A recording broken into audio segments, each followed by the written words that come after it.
हजरत इमरान के यहाँ औलाद नहीं थी। उनकी ज़ौजा हजरत हन्ना सलामुल्लाह अलैहा, पैगंबरों का खानदान है, पैगंबरों की सोहबत है, तो वो भी सब्र शुक्र करके अल्लाह की रजा पे राजी थी।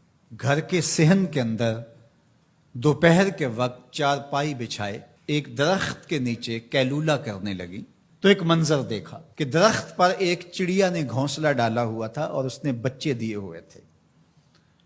वो कहीं से उड़ के जाके दाना उठा के लाती और बच्चा चोंच खोलता और मां उसकी चोंच में दाना डाल दी। चिड़िया के बच्चे के साथ चिड़िया की मोहब्बत को देखा तो हजरत हन्ना का दिल चोट खा गया और बारगाहे इज़्ज़त में अर्ज की, मालिक तूने जानवरों को भी बच्चे दिए हैं और वो उनसे प्यार कर रहे हैं, तेरे दरबार में क्या कमी है अगर तू मुझे औलाद अता कर दे।